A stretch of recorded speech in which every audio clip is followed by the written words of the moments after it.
This podcast is recorded at the University of Sydney's Camperdown campus, on the land of the Gadigal people of the Eora Nation. They've been discovering and sharing knowledge here for tens of thousands of years. I pay my respects to elders past and present, and extend that respect to all Aboriginal and Torres Strait Islander people.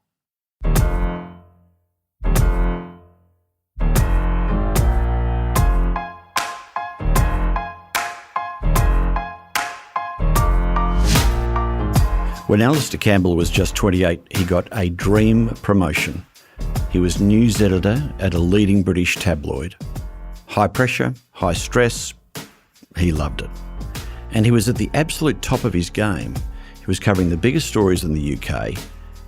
But then, suddenly, he found himself in the middle of a park in Scotland having a psychotic breakdown. He thought it was the end of his career.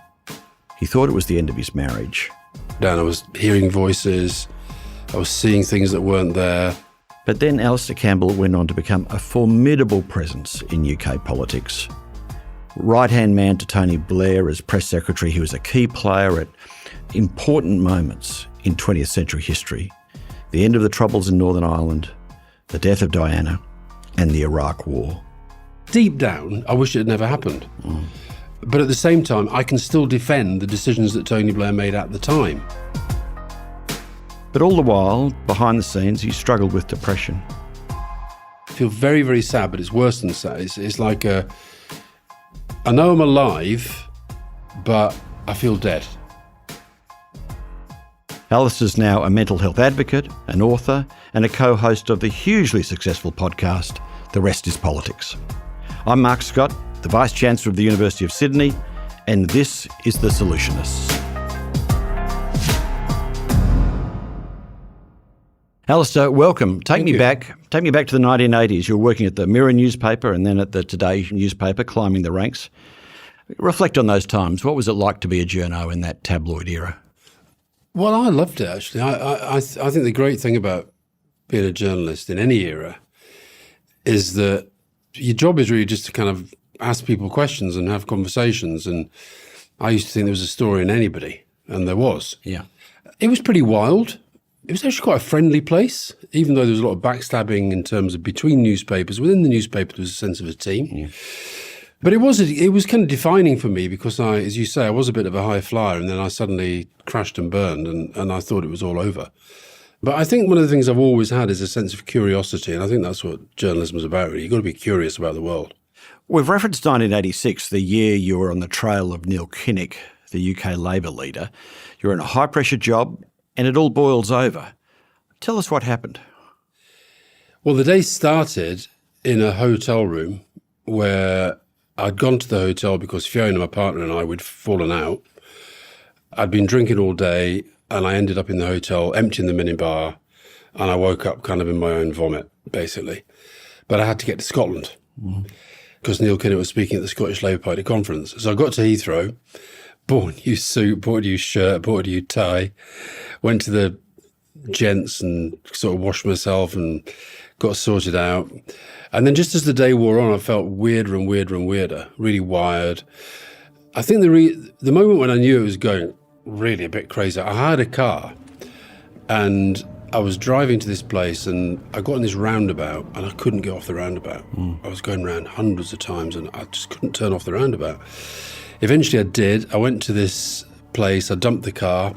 I went, if you're going to have a breakdown, try not to have it in a top secret secure naval dockyard, right? But I went into this naval base and I went through the entrance and I said, listen, that's my car out there. I can't drive it anymore. Here's the keys. Here's the number. I think there was some kind of weird espionage operation, right? Anyway, so I just dumped the car. I then got a taxi. I'd lost Neil Kinnock by now. He'd moved on. So I'm now panicking. And then I start to see things and I'm not quite sure what's real, what's not. And then by the end of the day, I was having a full-blown psychotic breakdown. I was hearing voices. I was seeing things that weren't there. Some of them were there, but you couldn't work out what was real and what wasn't. And eventually I got arrested. I was emptying my pockets. I was emptying this bag that I had. I think I was about to take my clothes off. And these two policemen, plain clothes, who were special branch looking after Neil, They came up and said, listen, are you all right? And I said, I don't think I am, you know. And they took me away. I look back now as it was the best thing that ever happened to me. Why is that? Because I sorted myself out afterwards. I rebuilt myself. I did think my life was over. I thought I'm finished in my career. I thought Fiona's going to leave me. In fact, the next day she and her dad flew up and it was obvious she wasn't going to leave me. So I kind of understood that I couldn't blow that again. I stopped drinking. I didn't touch alcohol for the next 13 years. And I rebuilt myself. And I just think everything I've done since then, all the stuff that's been difficult, like, you know, working in government, running campaigns, taking a lot of crap from the media, all that stuff, I don't think I could have done it without that experience, because it gave me this yardstick. It didn't matter to me that people were saying all sorts of stuff, because I thought, listen, I've had worse than this. And is coming back from that the hardest thing you've ever had to do?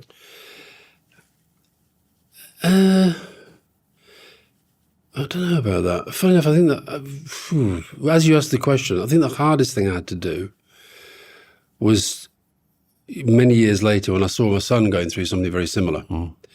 Because I felt with that even though I'd been through a similar experience, I just felt I wasn't handling it well. So that was hard. Watching your son kind of descend into alcoholism was really hard. He's 11 years dry now, so we kind of got through it, but that was hard. And then I think I didn't find it hard at the time, because I had this, and look, I know Australians love their cricket. I had this thing where I was counting every day as a run. And at the end of the day, I was climbing into bed and saying, oh, it's he gets another run there. He's now on 6,418. I was literally counting the days. And it was just like I don't know, once I'd made the switch in my mind, I'm going to sort myself out, I didn't find it that difficult. I didn't find stopping drinking as difficult as I thought I would. A lot of people find that really hard. And then the next thing that happened was that essentially I realized that the alcohol and the work were probably both addictions that I was using to cover up the reasons for the addictions, which was the depression. And I didn't really get that fixed until after I left Downing Street, to be honest, because I'd convinced myself I'd done all the hard yards by stopping drinking, and that was me fixed. But it wasn't. There's more work to be done. Yeah. Let's talk about getting into politics, because, you know, once you stopped drinking, your career flourished again. You ended up political editor of a newspaper, and then you made the decision to move into politics. You know, I've heard many journalists talk about moving to the dark side. How tough a decision was that to you to leave journalism to join politics in 1994? Leaving journalism wasn't that tough, because, I mean, look, if I hadn't had the offer, if Tony Blair hadn't said to me, I want you to come and work with me, I probably would have carried on being a journalist. But I was getting a bit tired of journalism. Too much of the stuff I was doing was coming around again. You'd seen it all before. Yeah. Well, it just felt quite repetitive. And I think also I was conscious of the fact that the media landscape was changing, I think, for the worse. This whole kind of, you know, the Murdochization of our press. I mean, that had already happened, but I think once you got into television as well, I think our media became a pretty bad place.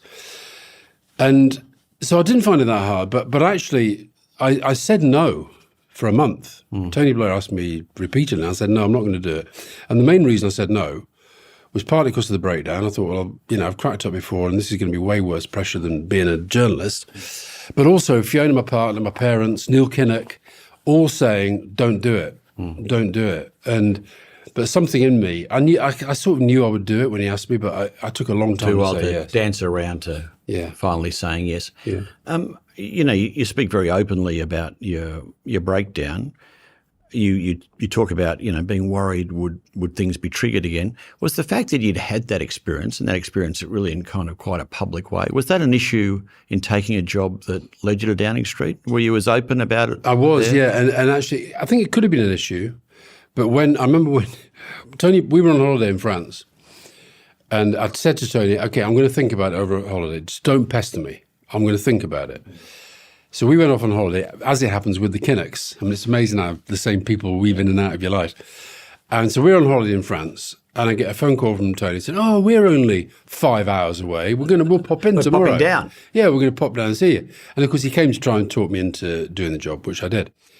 And I said, Tony, I want to go through everything that I've done in my past, that's happened to me in my past, that could become a problem. Okay. So I went through all sorts of stuff. The fact that I'd written pornography, the fact that I used to get involved in fights at university and nearly got kicked out, all sorts of stuff. And then the breakdown. And I told him in detail, I said, look, I know you know. You're layering them one on another. Well, if that doesn't throw you, let me. Yeah, here's another one. Here's Yeah. another one. And I'm thinking several things. The main thing I'm thinking is there enough kind of stuff in here that the media decide to get into it, and he thinks, oh, this is just too tricky. So I just laid it all out in the line. And I told him about the breakdown, and I was describing it in detail. And I remember there was this bit where I was saying to him, so at one point, my brain's exploding.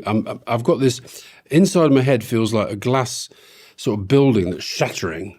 And I'm covering my face with my hands because I can't work out why there's no blood, because inside there's all this glass shattering. And then suddenly Elvis Presley starts singing, there's a bit of ABBA, and then Fiona starts shouting at me, and then there's an argument going on in the office, and he was looking at me like, he really did look like quite worried. But then he said, well, look, that's all right. I'm not bothered if you're not bothered. And I said, what if I'm bothered? He said, I'm still not bothered. Mm. So, and I always say when I'm talking about this, leadership in employment is so important. Yeah. You know, because he could easily have thought, oh, this is a bit tricky. I've often thought when it comes to recruitment that it's really just a great act of trust, isn't it? You're really trusting that. Why do you think he trusted you when you lay all those stories in front of him?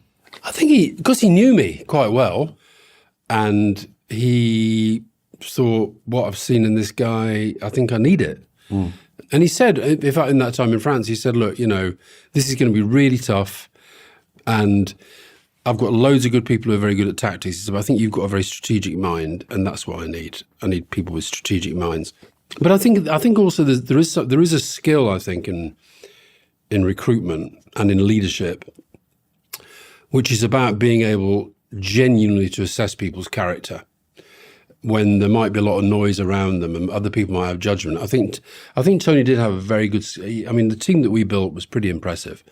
And I think he had a really good sense of what people's qualities were and how enduring they could be.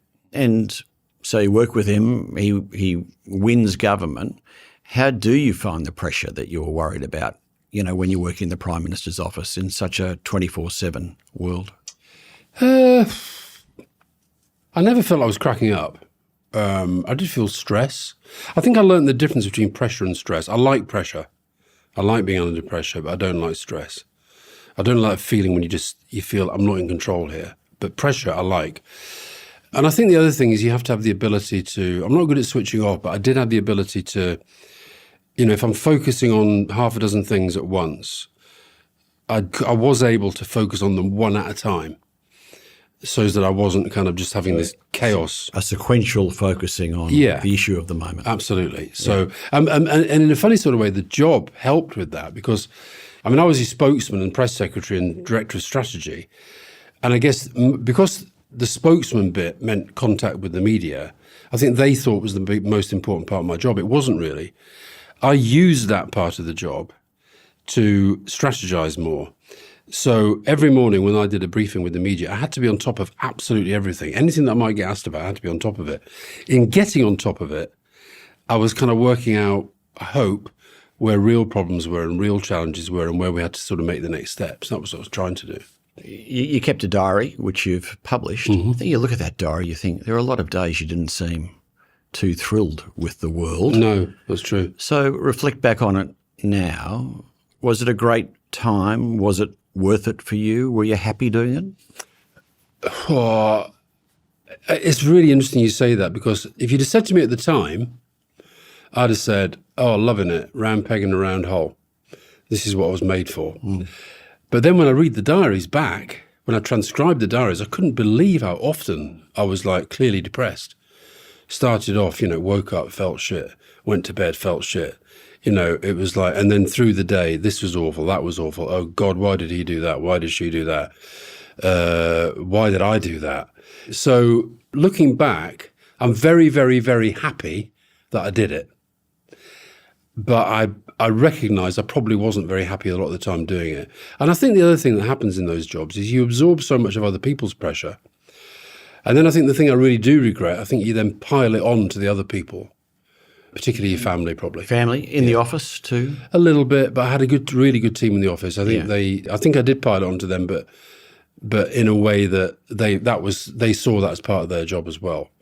I want to move on to the political landscape more broadly now, but just back to two issues that you had to deal with that I think generated so much attention at the time. One was you being called in to help out the royal family at the time of the death of Diana. How did you engage at that point to help them deal with that crisis and the rigidity of the image that the world was watching, that they were projecting? Look, I was in bed in London. Tony was in bed in Sedgefield. In fact, famously they had to get a copper to go and wake him up because he didn't have a phone on, and he didn't have an alarm clock. My phone rang, middle of the night. In fact, the first I heard of it was a pager message in the days of pagers. So my pager went off, and it said, something like car crash in Paris, Dodie dead, Diana seriously injured. This is not a joke. Almost immediately after the announcement of her death, there were demonstrations of grief by the princess's admirers in Britain. Some wept openly, others stood in silence. Many left the pavement strewn with flowers and with tributes.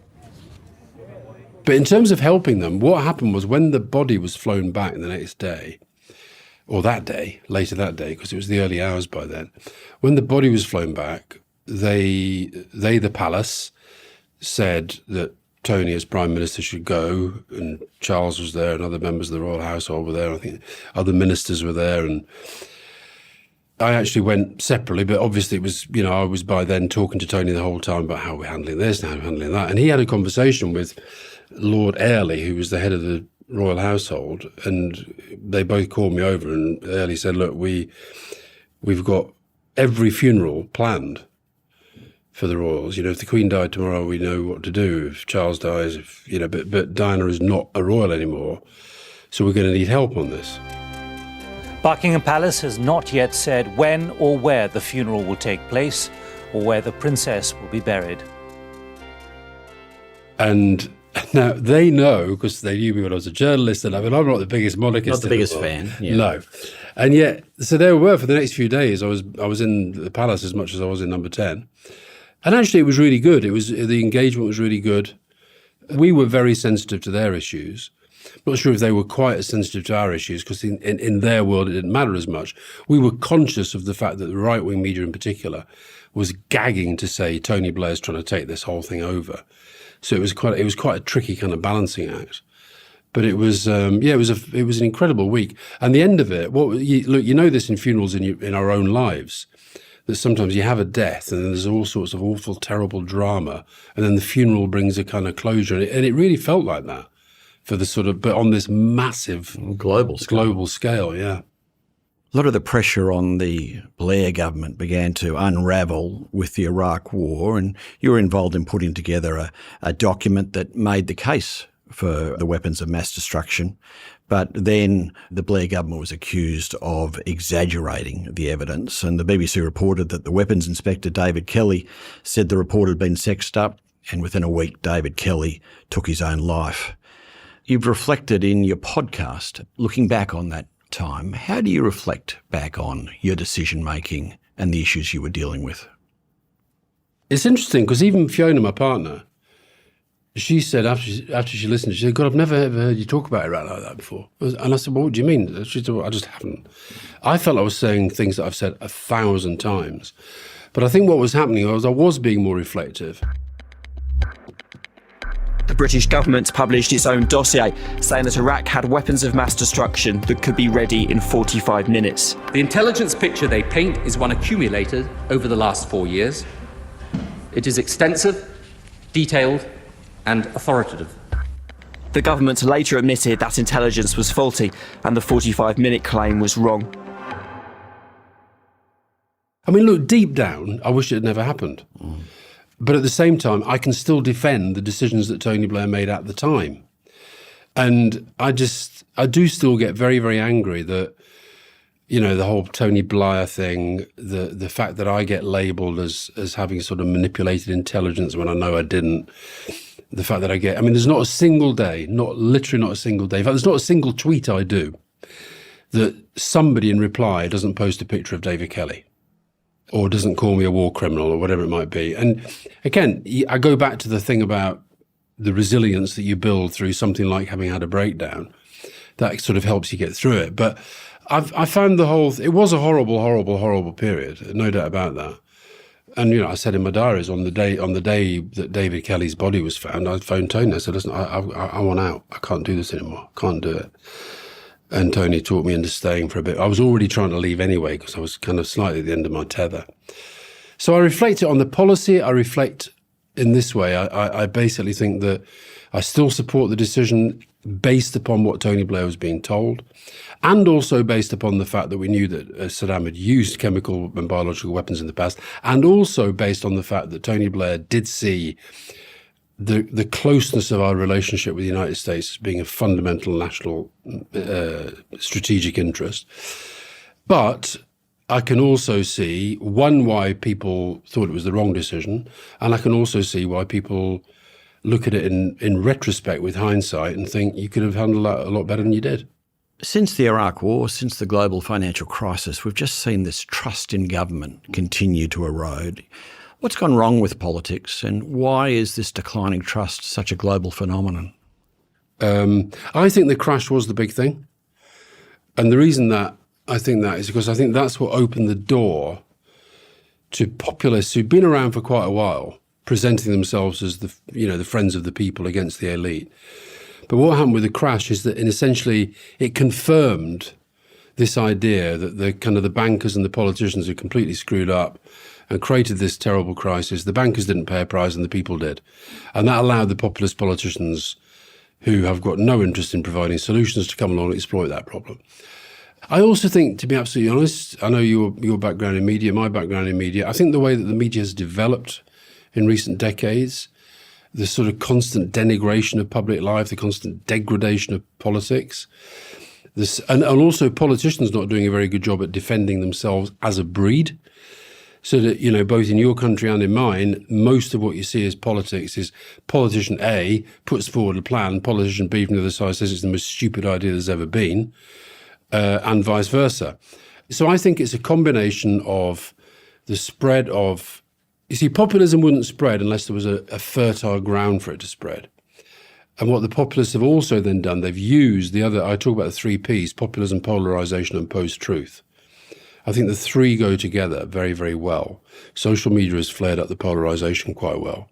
And post-truth has been an incredible phenomenon for me because, like I said earlier, we got accused of lying. I know we didn't lie. But now we have politicians who lie and get away with it. Yeah. And I think that is a relatively new phenomenon. But what it says, it also says something about the public, that they hate it on one level, but they don't mind it on the other. They soak it up, really. Yeah. And that's what's got us in this absolutely incredible situation where Trump, who's a total liar, absolute charlatan, and could come back. Incredible. Do you see a pathway for politicians in this environment with a public that's kind of so open to the 3 Ps you articulated? Is there a pathway for politicians to have a more positive style of leadership? I think there is, because I actually think that I wrote a book called Winners about 9 years ago now, and it was about what politics could learn from business and sport, and vice versa. And one of the best quotes in it was from Arsene Wenger, the manager of Arsenal. And he said this thing, which I thought was really wise. He said, we've gone from a vertical world to a horizontal world. In the vertical world, leaders sat at the top, made decisions, and the decisions worked their way down through the system.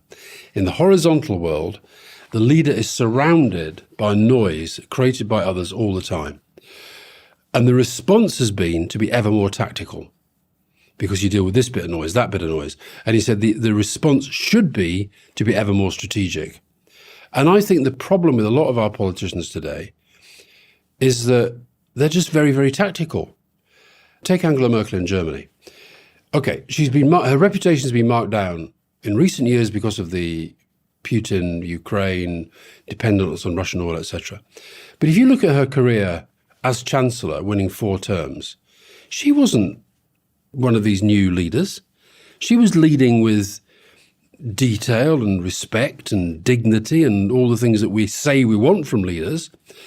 I also think Macron in France, although, he's in a bit of trouble at the moment and not as popular as he was, but, he kind of came out of nothing with a very positive vision. So it doesn't have to be that the populists win every time. We've just had Donald Tusk in Poland, who, I would argue here with I think Morrison was a bit of a 3P leader. Not as bad as Johnson, but, the same breed.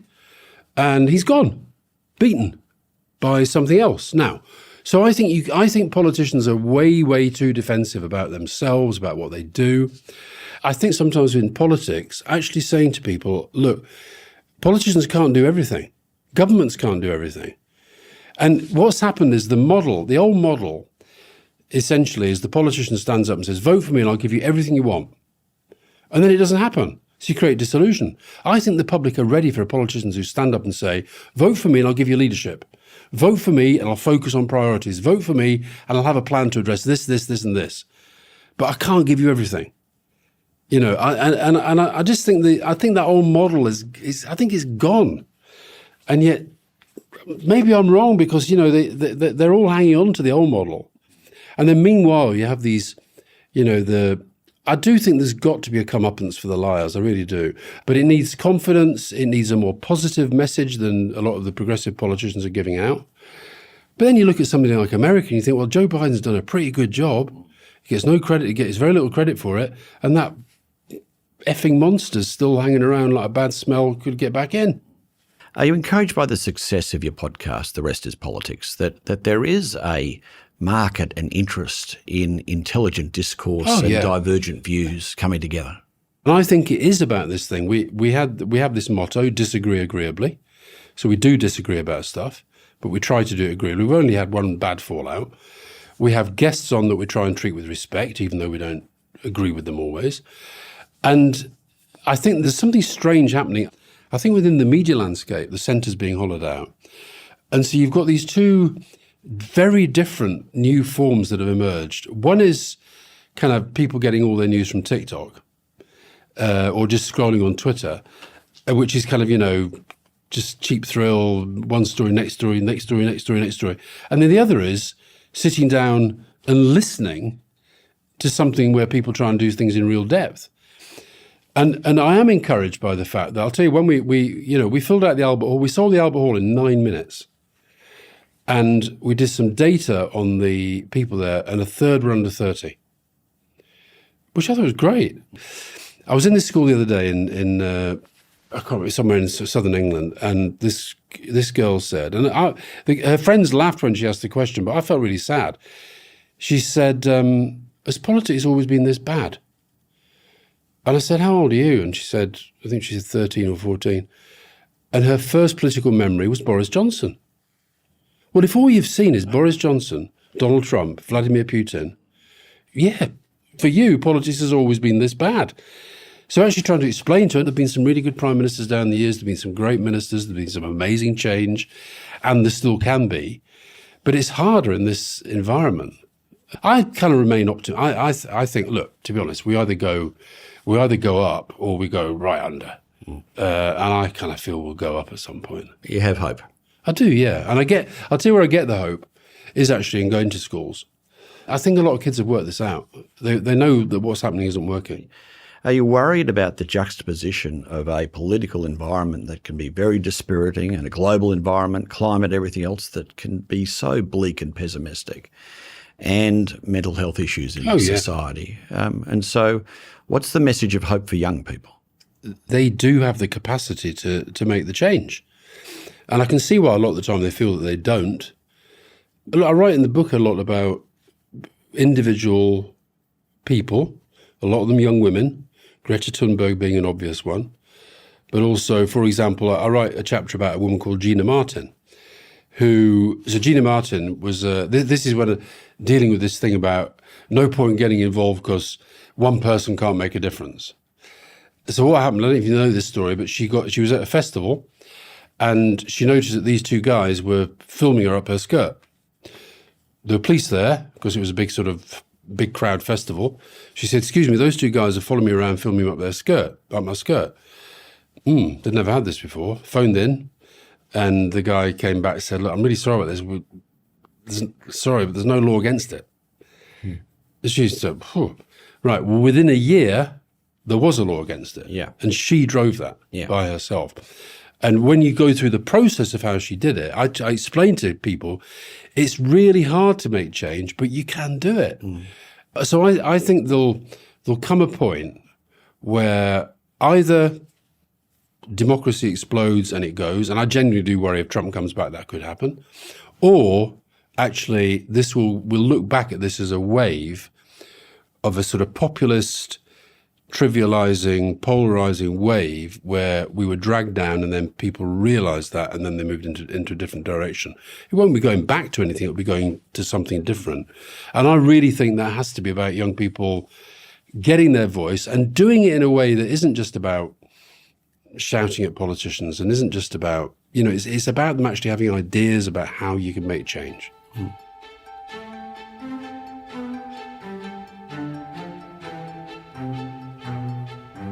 In your advocacy for, funding and programs around mental health, you've spoken so honestly about your own experiences. Has that been a deliberate decision that that's what you feel you want to do, that's what you feel you have a responsibility to do? And are there any times where you think, I just don't want to talk about this anymore? No, I've never, ever. I like talking about mental health. My one worry is I think both here in Australia and in the UK, I think we've had a lot of success on the awareness front. But one of the problems with that is we've made more people aware, but then they've all thought, oh yeah, well, I feel a bit ill, I'll go and see a doctor, and they find there's no services there. We've now got to do the same on services, and we've got to do the same on prevention as well. But no, I've always felt very, very comfortable about it. Partly it goes back to the point I made about what the atmosphere was like in the Daily Mirror when I went back after my breakdown. People were really, really supportive, and they helped me realise, actually, there's no problem about being open with this. It's fine. And then the other thing is, I had my own issues, but I also had a brother, Donald, who had schizophrenia, and he's the real reason I campaign on this. Because so my dad was 82 when he died, and Donald was 62 when he died. The average lifespan of somebody who spends an adult life on antipsychotic medication is 20 years lower than you and I. And that's just so wrong. So I think that, whether it's about awareness, whether it's about services, but that's a research question. We haven't really changed the medications on mental illness for a long, long time.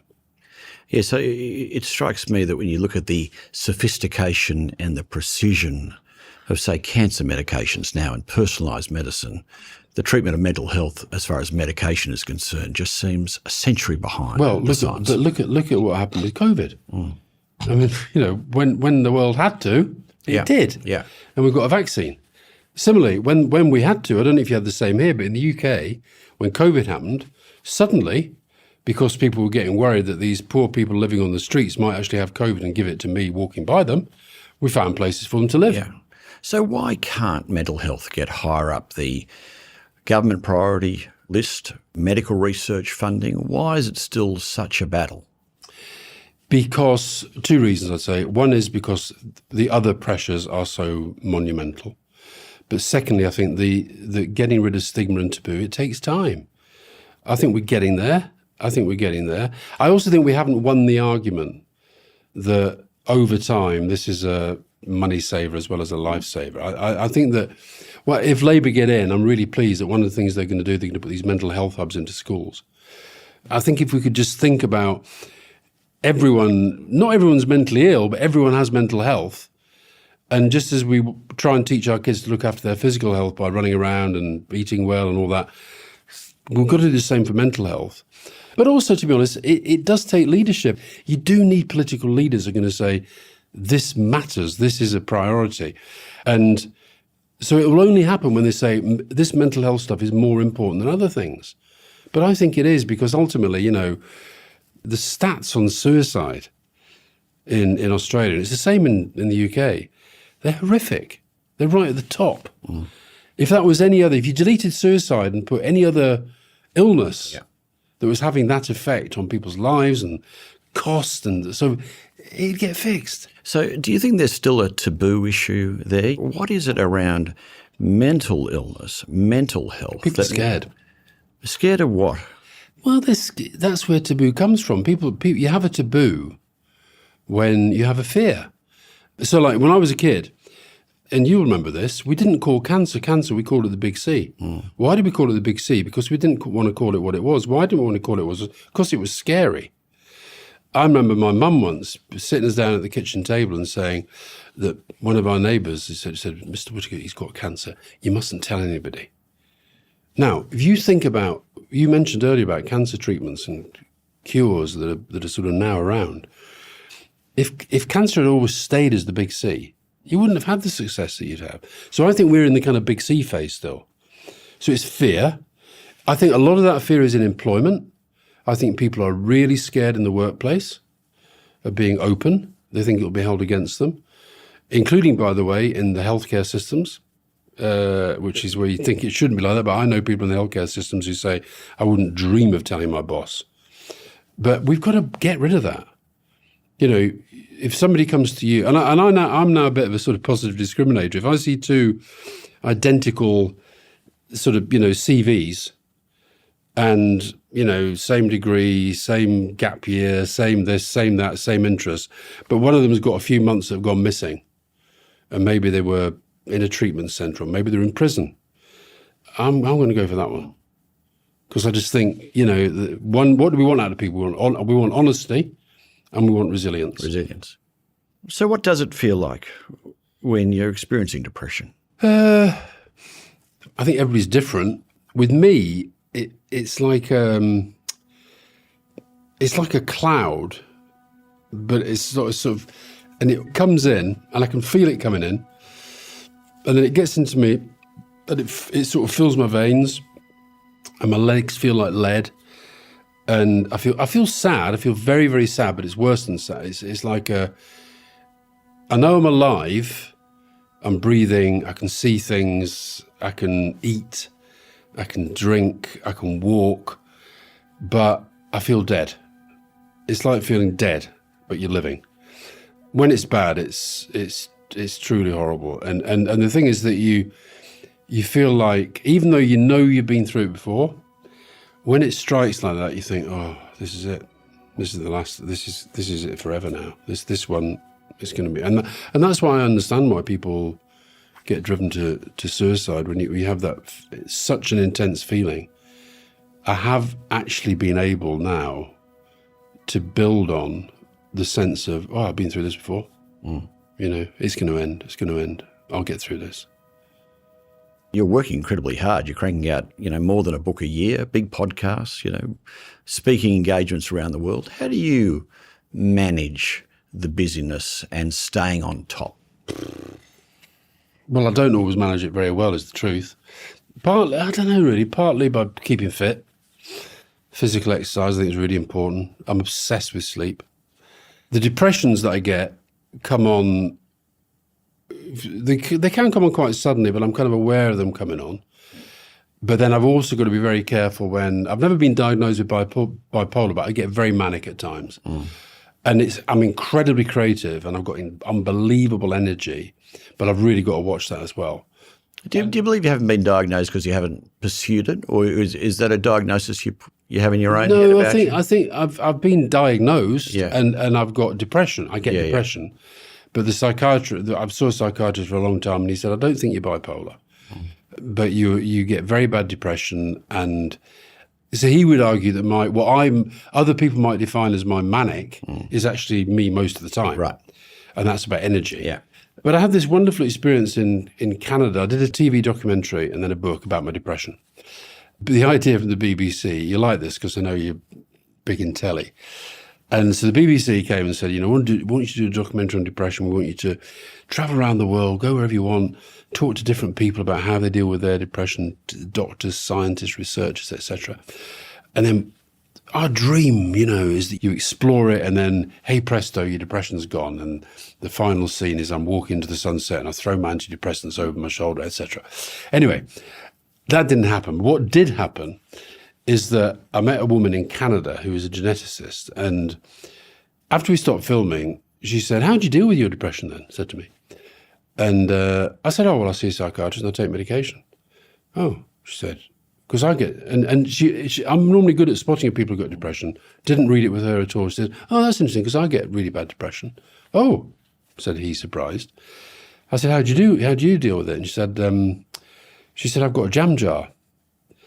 So she basically said, look, there's your jam jar. I'll use the bottle because it's got less water in it. There's a jam jar, and down in the bottom, that's your genes. Yeah. Okay? And in the jam jar, that's sediment. Nothing you can do about it. Nothing you can do about genes. The rest of the jam jar is your life. And it fills up with good experiences and bad experiences. And normally we cope. Most of the time, normally we cope. But then whenever it gets out of control, the jam jar explodes, and that's when we're ill. And she said, we spend all our time trying to fix this stuff down here. But you can't undo it. What you can do is grow the jam jar so you can put more of life into it.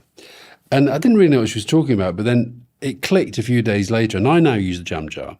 And what it is that I use it as a sort of working tool. I travel with it. And if I'm starting to feel a physical jam jar. Yeah, it's a jam jar. Yeah. And if I'm starting to feel depressed, I look at it and I see the sediment, and there's the life, and then I build on it all the things that I know have helped me. So the first thing is FFF, Fiona Family Friends. Okay. Next one is meaningful activity, both work to make a living, but work to change the world. Then my fundamentals, which are sleep, diet, exercise. Then the stuff that matters to me, Burnley Football Club, bagpipe music, my dog, my bike. Then the thematic stuff, curiosity, creativity. Some days I can't do it because I'll be so depressed I can't get out of bed. But if I'm on a sort of not terrible depression, but I'm declining, I go through every single one of them every day and I just try and tick them off. Listen to music, not the news. Read books, not newspapers. Think of somebody you've not spoken to for a while. Reach out to them. Tell them what's going on. Be open, be honest. And, it could be coincidence, but my depression's been a lot better since I got my jam jar. Since the jam jar. Yeah. I'm Mark Scott, the Vice-Chancellor of the University of Sydney. Alastair Campbell is a journalist, author, broadcaster and mental health campaigner. And his podcast is called The Rest is Politics. I've got to be honest, it's been a bit of a surprise that it's been quite as popular as it is. So, I've been around a long time. I mean, I left government more than 20 years ago. So I've been kind of on this, doing talking, writing, broadcasting ever since. But this has cut through in a way that very little I've ever done before has. And in Australia, you can call Beyond Blue on 1300 22 4636 for free mental health advice and support. That's 1300 22 4636. Please take care of yourself.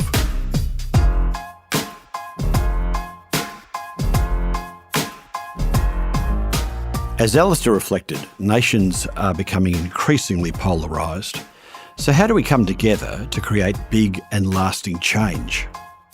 What I saw in early days for me in politics was this ability of someone like Julia Gillard as Prime Minister. Prime Minister, after having worked across some 17 days to bring people together and form government, to have a deep interest in what motivates people and a willingness to actually get in the room and negotiate. And I think that that's foundational to actually being able to bring people together, a sense of what is it defines them, what's distinctive, and how might you find common ground between them.